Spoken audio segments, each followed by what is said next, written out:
The Night Shift Librarian and the Whispers Among the Ancient Tomes. The first whisper came at 11:47 p.m., threading through the silence like a needle through silk. Eleanor Thorne's pen froze mid-sentence as the sound drifted from the rare books section, a sibilant murmur that made the hair on her arms stand on end. In her 3 years working the night shift at the Blackwood Memorial Library in Salem, Massachusetts, she had grown accustomed to the building's nocturnal symphony. The settling groans of century-old timber, the whistle of wind through poorly sealed windows, the occasional skitter of mice in the walls. But this was different. This sounded almost conversational. She set down her pen and listened, her breath forming small clouds in the perpetually cold air of the ancient library. The heating system had been struggling all week, and the October chill seemed to seep through the very stones of the building's foundation. Built in 1847 as a private mansion for the eccentric collector Thaddeus Blackwood, the library retained much of its Gothic architecture, soaring ceilings, narrow windows, and shadowed alcoves that seemed to harbor secrets even in daylight. Another whisper, clearer this time, followed by what sounded like pages turning. Eleanor's logical mind immediately provided explanations whined through the vents, old bindings settling, perhaps even a patron who had hidden in the stacks before closing time. But her instincts, honed by years of working alone in the vast, echoing building, suggested something far more unsettling. She stood slowly, her chair creaking in protest, and reached for the heavy flashlight she kept beside her desk. The motion sensor lights in the main hall were supposed to illuminate her path, but they had been malfunctioning for weeks, casting erratic shadows that danced across the walls like living things. The rare books section occupied the library's oldest wing, housed in what had once been Thaddeus Blackwood's personal study. The room retained its original dark wood paneling and ornate ceiling, but the walls now held climate-controlled cases containing the library's most precious volumes.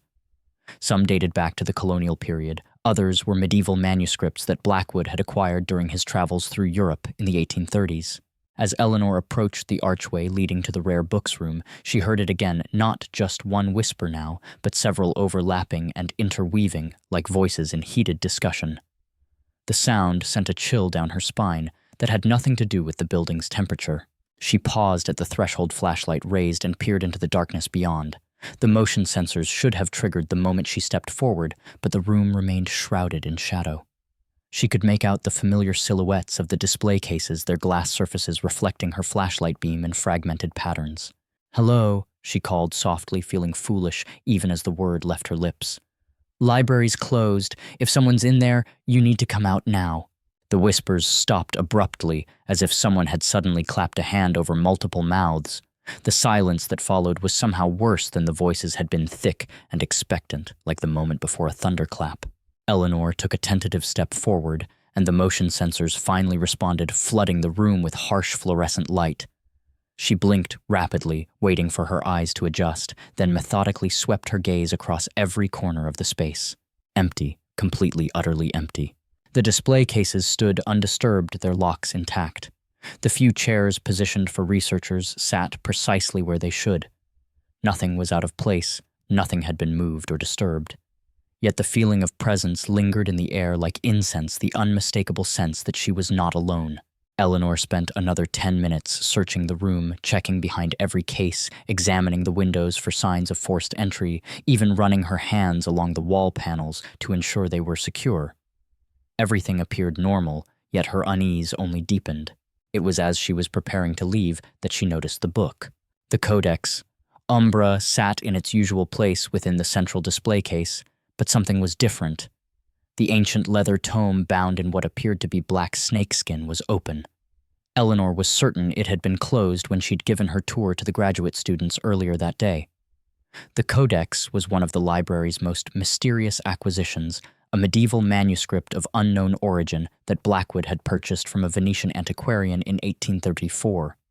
Written in a mixture of Latin and what appeared to be some form of cipher, it had never been fully translated, despite numerous attempts by scholars over the decades. Eleanor tried the case's handle more out of habit than expectation. It was locked as it should be. Only she and Dr. Marcus Whitfield, the head librarian, had keys to the rare bookcases. The codex couldn't possibly be open unless someone had accessed it and forgotten to close it, but Eleanor distinctly remembered Dr. Whitfield mentioning that no researchers had been scheduled to view it this week. She made a mental note to ask him about it in the morning and returned to her desk in the main hall, but concentration proved elusive. Every few minutes, she found herself glancing toward the rare books section, half expecting to hear those whispers again. When they finally came just after 1 a.m., she was almost relieved. This time, she didn't hesitate. Eleanor grabbed her flashlight and strode purposefully toward the room, determined to solve the mystery once and for all. The motion sensors activated as she entered, but she could have sworn she heard the tail end of a conversation, urgent, almost argumentative, before the lights banished the shadows. The Codex Umbra was open to a different page. Eleanor stared at the ancient manuscript through the glass, her mind racing. The page now displayed an intricate illustration she had never seen before, a circular diagram filled with symbols and interconnected lines surrounding what appeared to be a depiction of the library itself. Not just any library, but this specific building, rendered in precise detail down to the distinctive Gothic windows and the peculiar weather vane shaped like a raven that crowned the main tower. Below the illustration text, in the familiar mixture of Latin and cipher, filled the rest of the page. She could make out certain words, porta, meaning door or gateway tenebrae, for darkness, and vigilia, which meant watch or vigil. But the overall meaning remained frustratingly opaque. Eleanor took several photographs with her phone, the camera flash reflecting off the glass case. As she examined the images, she noticed something that made her stomach lurch. In the background of one photo, barely visible in the reflection on the case's glass, was the outline of a figure standing behind her. She spun around, but the room was empty, heart pounding. Eleanor examined the photo more closely. The figure was indistinct, more shadow than substance, but it was undeniably human in shape. Tall, draped in what might have been a long coat or robe, with something covering its face, or perhaps there simply was no face to see. The whispers began again so close they seemed to emanate from inside her own head. This time, however, she could almost make out words spoken in a language that sounded like Latin but twisted corrupted somehow. Custos nocturnalis, vigila, guardian, night guardian, watch. Eleanor's years of studying classical languages in college came flooding back. Someone or something was calling her the night guardian, commanding her to watch. But watch for what? The temperature in the room seemed to drop another 10 degrees. Eleanor's breath misted as she backed toward the doorway, her eyes never leaving the Codex Umbra. The book's pages were turning on their own now, slowly, deliberately, as if invisible hands were carefully examining each illustration and passage. She fled. The next morning brought crisp autumn sunlight and the comforting bustle of the library's day shift. Eleanor arrived an hour early, desperate to speak with Dr. Whitfield about the previous night's events. She found him in his office, a small but comfortable space lined with books and the accumulated detritus of 30 years in academic librarianship. Marcus Whitfield was a thin, scholarly man in his 60s with wire-rimmed glasses and the permanently ink-stained fingers of someone who still preferred fountain pens to keyboards. He listened patiently as Eleanor recounted her experience, his expression growing increasingly troubled. "You're certain the codex was opening and closing on its own?" he asked when she finished. "I know how it sounds, Dr. Whitfield, but yes. And the whispers, they were speaking Latin, something about a night guardian." Dr. Whitfield removed his glasses and cleaned them slowly, a habit Eleanor recognized as his way of buying time to think. "Eleanor, I'm going to share something with you that I probably should have mentioned when you first took this position. There have been incidents associated with the night shift here. Nothing dangerous," he added quickly, seeing her expression, "but unusual occurrences that seem to cluster around the rare books collection." "What kind of incidents?" "The usual things. Unexplained sounds, books found open that should have been closed, occasional sightings of figures in the building after hours. 3 night librarians before you reported similar experiences. 2 of them requested transfers to day shifts, and 1 simply stopped showing up for work." Eleanor felt a chill that had nothing to do with the library's perpetually cool temperature. "And you didn't think to warn me. I hired you because you have a reputation for being level-headed and rational. I hoped that perhaps someone with your background might be able to approach these phenomena with scientific detachment rather than superstitious fear." My background. Your master's thesis on medieval manuscript preservation, your work with the Smithsonian's manuscript digitization project, your fluency in Latin, and several other classical languages. You're uniquely qualified to deal with whatever is happening here. Eleanor stared at him. You think this is related to the manuscripts themselves? I think the Codex Umbra is not simply an illuminated manuscript, Eleanor. I believe it's something far more significant, and I believe it's been trying to communicate with someone who can understand it. Dr. Whitfield stood and moved to a locked filing cabinet behind his desk. From it, he withdrew a manila folder thick with documents and photographs. I've been researching the Codex for over 20 years. What I've discovered is troubling. He spread the contents of the folder across his desk. Eleanor saw photocopies of old letters, newspaper clippings, and several photographs of pages from the Codex that she had never seen displayed. The manuscript wasn't simply purchased by Thaddeus Blackwood, Dr. Whitfield continued.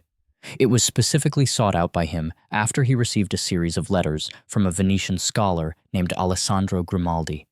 According to Grimaldi's correspondence, the Codex had been discovered in the ruins of a monastery near Prague, sealed in a stone chamber along with the remains of several monks who appeared to have died while trying to destroy it. Eleanor picked up one of the letters written in faded brown ink on yellowed paper. The handwriting was elegant but shaky, as if the writer had been struggling to maintain control of the pen. The monks believed the Codex contained instructions for opening what Grimaldi called doorways between the world of the living and the realm of shadows, Dr. Whitfield explained. Blackwood was fascinated by such occult matters. He believed he could use the manuscript to contact the spirits of the dead. Did he succeed? Read the police report from November 15, 1847. Eleanor found the yellowed newspaper clipping and read aloud, Thaddeus Blackwood, prominent collector and philanthropist, was found dead in his study under mysterious circumstances. The cause of death could not be determined, though witnesses reported hearing strange voices and seeing unexplained lights in the mansion for several nights prior to the discovery of the body. Mr. Blackwood's final will stipulated that his collection and residence be converted into a public library with specific instructions that the rare books collection never be removed from the premises. There's more, Dr. Whitfield said grimly. Every head librarian since the library's founding has kept records of unusual incidents. The activity seems to intensify during certain times of year, particularly around the anniversary of Blackwood's death, which is next week, and it appears to be strongest during the hours between midnight and 3 a.m. Eleanor set down the clipping, her mind reeling. You're suggesting that Blackwood somehow succeeded in opening one of these doorways, and that it's still active. I'm suggesting that the Codex Umbra is more than just a book. It's a tool, possibly even a key. And I believe it's been waiting for someone with the right knowledge and abilities to complete whatever Blackwood started. The implications of his words settled over Eleanor like a cold fog. You want me to try to communicate with it. I want you to consider the possibility that your experiences last night were not random. The Codex opened to specific pages that depicted this very building. The Whispers called you Custos Nocturnalis, the Night Guardian. Perhaps you're meant to be here for this. Eleanor spent the rest of the day researching everything she could find about the Codex Umbra Thaddeus Blackwood and the history of the library. The deeper she dug, the more convinced she became that Dr. Whitfield was right about the manuscript's significance.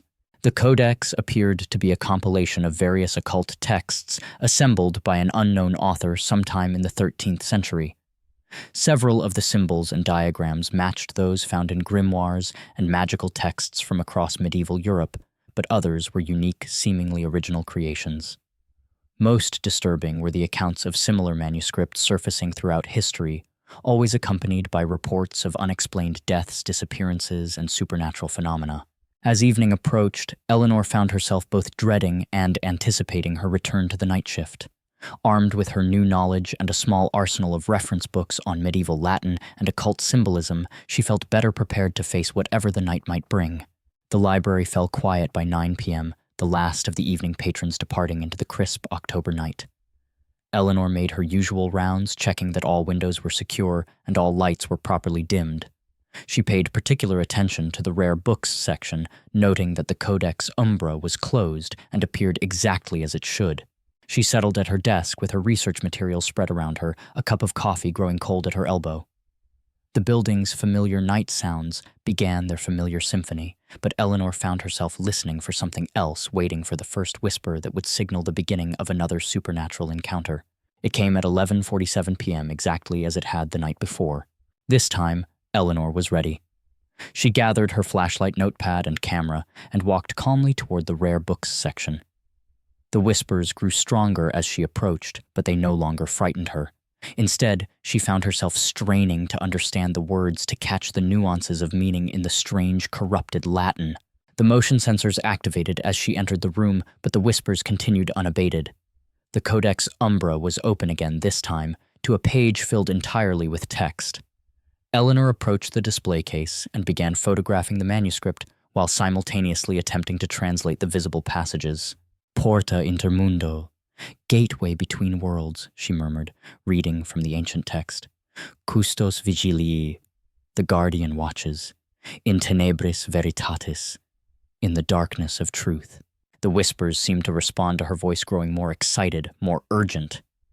Eleanor could now distinguish multiple speakers, their voices overlapping in what sounded like encouragement. "You understand," said a voice so clear and close that Eleanor spun around, expecting to find someone standing directly behind her. The room remained empty, but the sense of presence was overwhelming now. Eleanor could feel eyes upon her, watching her every movement with intense interest.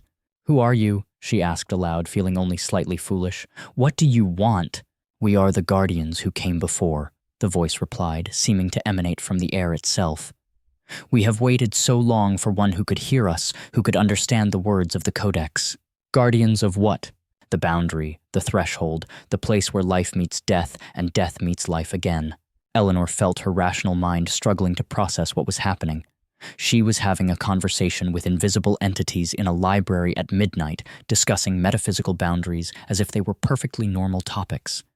Yet somehow it felt right. It felt like destiny. "What happened to Thaddeus Blackwood?" she asked. "He sought to open the door, but he lacked understanding. He had knowledge, but not wisdom, ambition, but not purpose. The door opened, but he could not control what came through." The temperature in the room dropped dramatically. Eleanor's breath now came out in visible puffs, and frost began forming on the display case glass. "The door is still open," the voice continued. "It has been open for over a century, barely held in check by those of us who remained behind to stand guard. But our strength wanes with each passing year. We need a living guardian, someone anchored in your world, who can maintain the vigil." "What would happen if the door closed?" "Nothing, but if it opens wider, if the boundary fails completely." The voice trailed off, but Eleanor could sense the catastrophic implications. "Show me," she said. The Codex's pages began turning rapidly, as if blown by an invisible wind.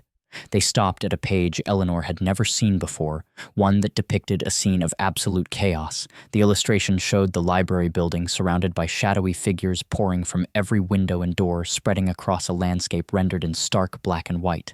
In the foreground, human figures fled in terror from shapes that seemed to shift and writhe, even within the static confines of the medieval artwork. "This is what Blackwood unleashed," the voice explained. "This is what we have held back for 178 years. Eleanor stared at the illustration, understanding dawning like a cold sunrise. The night shift. The position has never been about organizing books or maintaining security. It's been about maintaining the boundary. Yes, each guardian serves until they can no longer bear the burden, then passes the responsibility to another. You are the 7th since Blackwood's time. What happened to the others? Some chose to join us when their mortal forms could endure no more. Others found ways to transfer the responsibility and lived out normal lives elsewhere. The choice always is yours." Eleanor closed her eyes, trying to process the magnitude of what she was being told. When she opened them again, she could see them, the previous guardians, translucent figures standing throughout the rare books room. Men and women of different eras, their clothing spanning from Victorian formal wear to 1970s casual attire. All of them watched her with expressions of understanding and compassion. "How long do I have to decide?" she asked. "The anniversary of Blackwood's death approaches," said the original voice, which Eleanor now realized belonged to a tall man in a 19th century suit who stood nearest to the Codex. "On that night, the boundary weakens considerably without a living guardian to reinforce it." He didn't need to finish the sentence. Eleanor could imagine the consequences all too well. The rest of the night passed in intense discussion. The spirits, for lack of a better term, shared the history of their vigil, the methods they had developed for monitoring and maintaining the supernatural boundary, and the knowledge Eleanor would need if she chose to accept the role of guardian.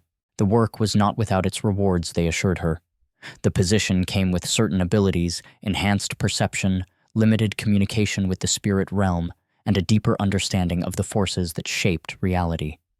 She would also have access to the true contents of the Codex Umbra knowledge that had been hidden from scholars for centuries. As dawn approached and the spirits began to fade with the growing light, Eleanor found herself filled with a strange sense of purpose. All her life, she had felt drawn to old books, ancient knowledge, and the mysteries hidden in forgotten texts. Perhaps this was why, everything had been leading to this moment. "I need time to think," she said. "Of course," replied the man in the Victorian suit, his form already becoming indistinct. "But remember, time is a luxury we may not have much longer." Eleanor spent the next 3 days in intense research and soul-searching. She delved deeper into the library's archives, uncovered records of previous guardians, and studied every available translation of similar occult texts.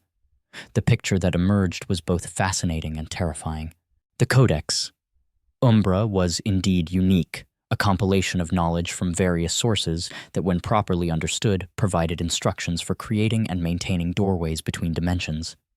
The monks who had originally possessed it had tried to destroy it because they recognized its dangerous potential, but the book seemed to possess a form of supernatural protection that made it virtually indestructible. Thaddeus Blackwood's attempt to use the Codex had been partially successful. He had managed to open a small gateway, but his lack of proper preparation and understanding had resulted in entities crossing over that should never have been allowed into the physical world. The previous guardians had spent the better part of 2 centuries containing and controlling these entities while preventing the gateway from expanding. On the night of November 14th, exactly 1 week after her first encounter with the Whispers, Eleanor made her decision. She arrived at the library an hour early and went directly to the rare books section. The Codex Umbra was open and waiting, displaying the page with the illustration of the library surrounded by shadow figures. As Eleanor approached, the familiar whispers began, but now she could understand every word. "We are here," said the Victorian gentleman, materializing beside the display case. "Have you decided?" Eleanor nodded. "I accept the role of guardian, but I have conditions." The spirit raised an eyebrow. "Conditions? I want to understand everything. No more partial information, no more cryptic warnings. If I'm going to protect this boundary, I need to know exactly what I'm protecting it from and how to do it effectively." "Agreed. And I want to research ways to permanently close the gateway. I understand the importance of maintaining the boundary, but 1.5 centuries is long enough. There must be a way to seal it for good." The spirits exchanged glances. "That is possible," the Victorian gentleman said slowly. "But it would require a tremendous sacrifice. The gateway cannot be closed from this side alone. Someone would need to cross over and seal it from within." "Cross over to where?" "To the realm that Blackwood opened, the shadow world that exists parallel to your own. It is a place of eternal twilight inhabited by entities that have never known physical form. For a living person to enter that realm would mean death. Not death exactly, transformation. You would become something other than human, but you would retain your consciousness and your purpose." Eleanor considered this. "Have any of the previous guardians attempted it?" "One tried in 1923. He succeeded in temporarily reducing the gateway's size, but he was unable to close it completely before the entities on the other side overwhelmed him. We lost contact with him shortly thereafter." The implications were sobering, but Eleanor found her resolve only strengthening. "Then we need to find a better way. But first, I need to learn how to be an effective guardian." The initiation ritual began at precisely midnight. Eleanor unlocked the display case containing the Codex Umbra. The spirits had revealed the location of a hidden key that Blackwood had concealed within the room's woodwork and placed her hands directly on the ancient manuscript. The moment her skin made contact with the parchment, the world exploded into sensation.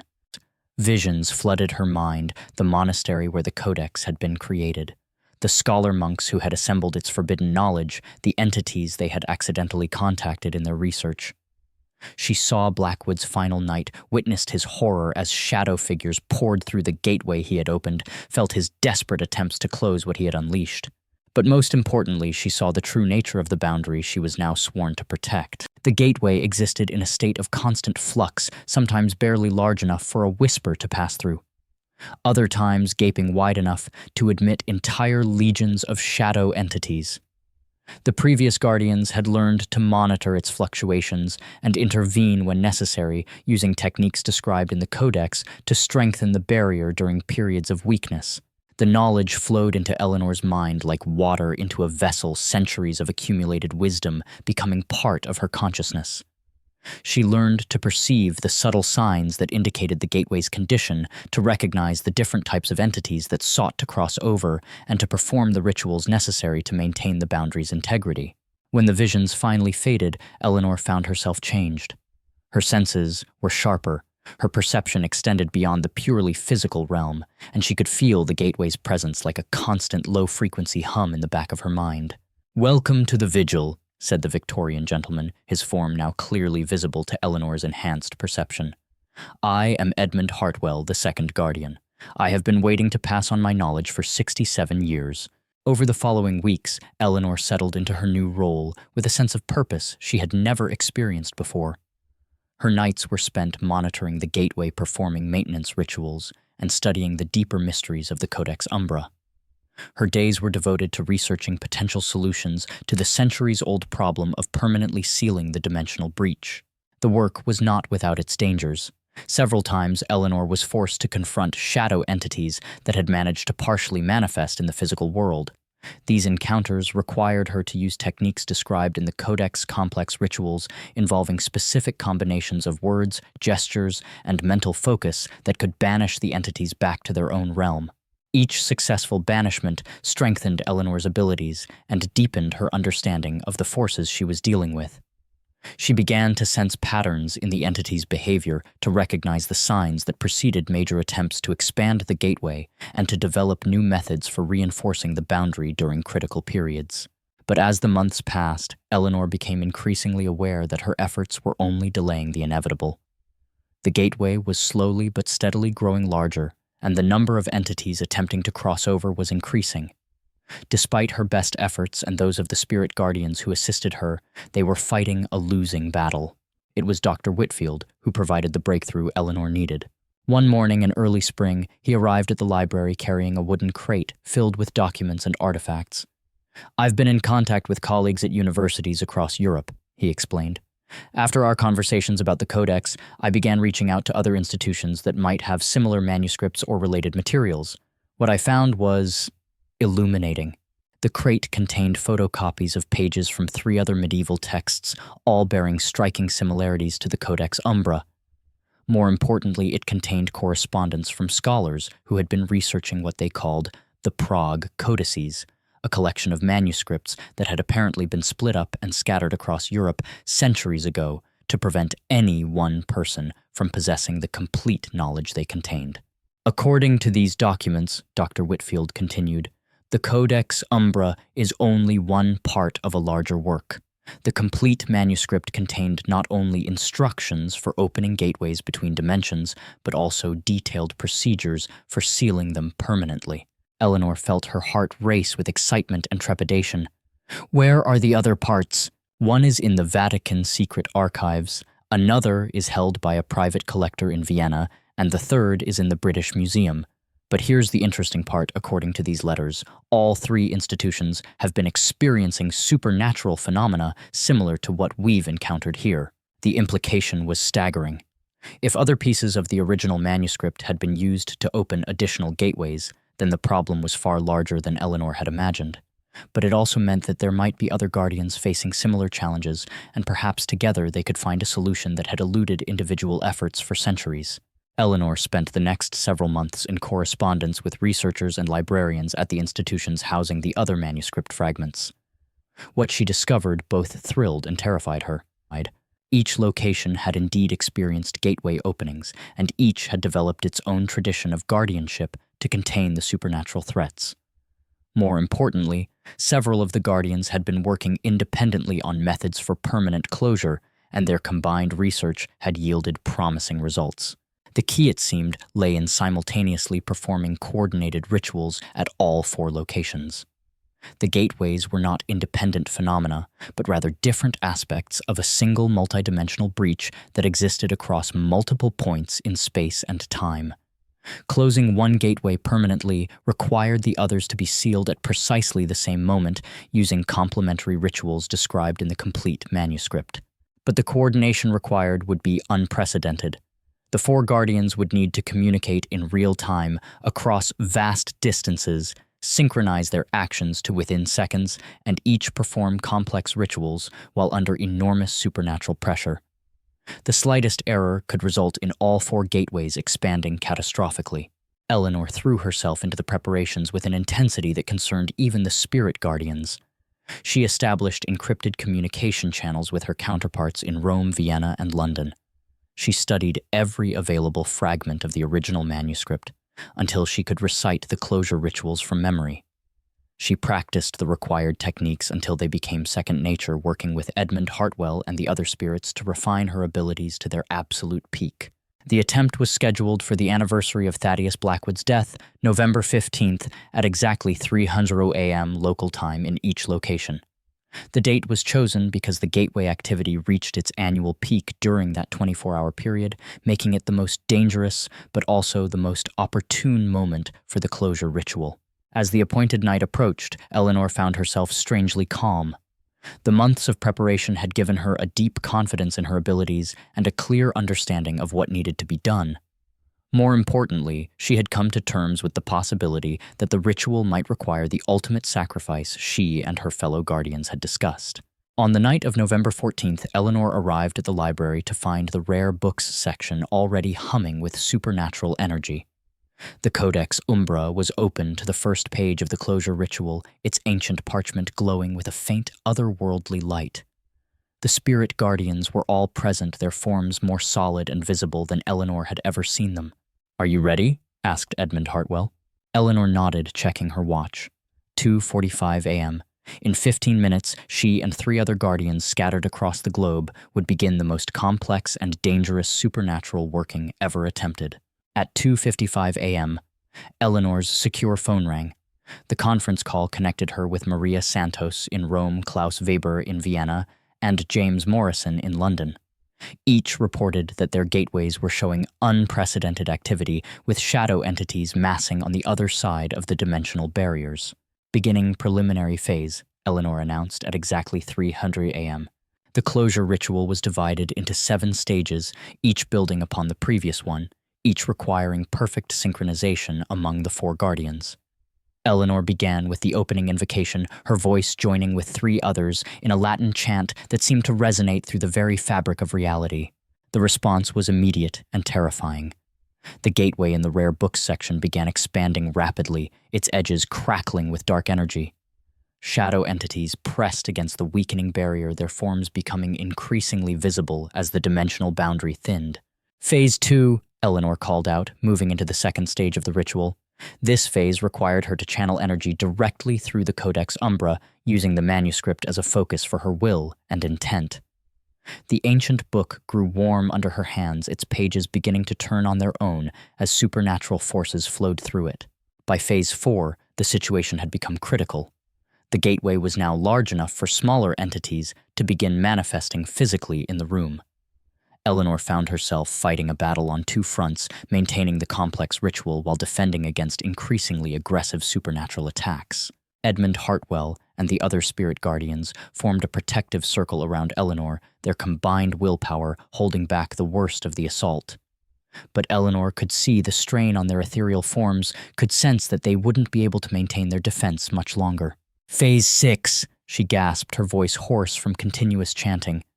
This was the critical stage, the moment when the 4 gateways would be linked together through the ritual, allowing for their simultaneous closure. Eleanor felt the connection form like a physical shock, a sudden awareness of her 3 counterparts and their struggles. Maria Santos was bleeding from supernatural wounds, but still maintaining her part of the ritual. Klaus Weber was surrounded by so many shadow entities that he was barely visible. James Morrison was shouting his incantations over the sound of what seemed to be a supernatural hurricane. "Phase 7, Eleanor called out, her voice barely audible over the chaos surrounding her. "Final closure sequence. This was the moment of truth.